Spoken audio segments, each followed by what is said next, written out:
creativity isn't built on logic. If you think about it, the school system has actually taught us on how to think. And if you follow me, this might sound very familiar to you.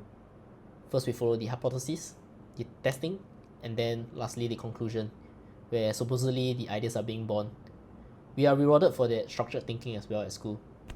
And naturally, if you're like me in the analytics field, engineering or science, you would think that this is how humans are thinking or would think. So, what if I tell you that creativity doesn't follow that order?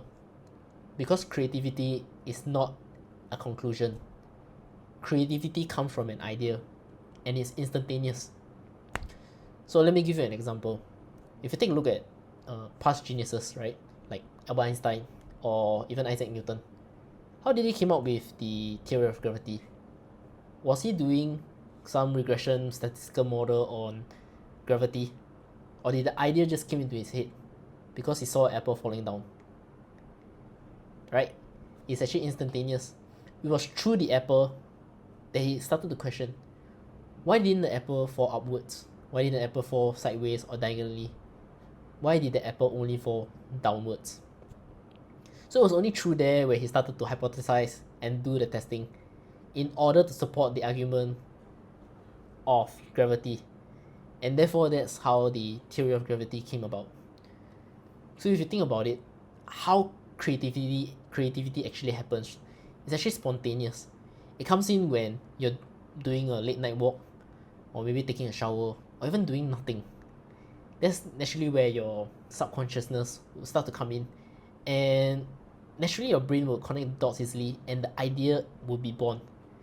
So it's only after that we start to rationalize and test the idea as well. So why is this very important? Why am I mentioning about this now? It's because if you forever believe that creativity follows the structure of logic that we are taught at school, you will face this inactivity and you will forever be in this loop of paralysis.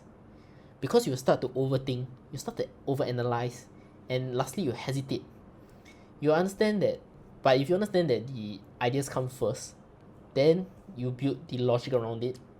That's where you start to capture the sparks. That's where your ideas come. Logic should be there to refine your ideas and not to block them.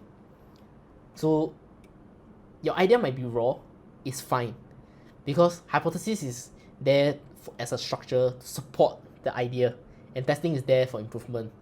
So if the idea is irrational, it doesn't matter because that's where your hypothesis and testing is meant to improve on the idea. So as you can see, creativity isn't actually based on logic. Logic is built around creativity, and maybe that's the reason why so many people think that they are not creative enough.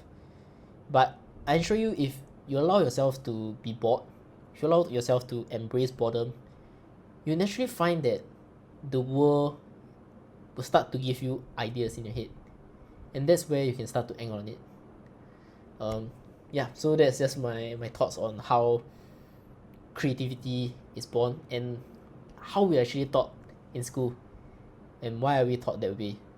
It's a very intriguing idea. If you guys have any thoughts in your heads as well, you guys can just comment down. I'd like to explore on them.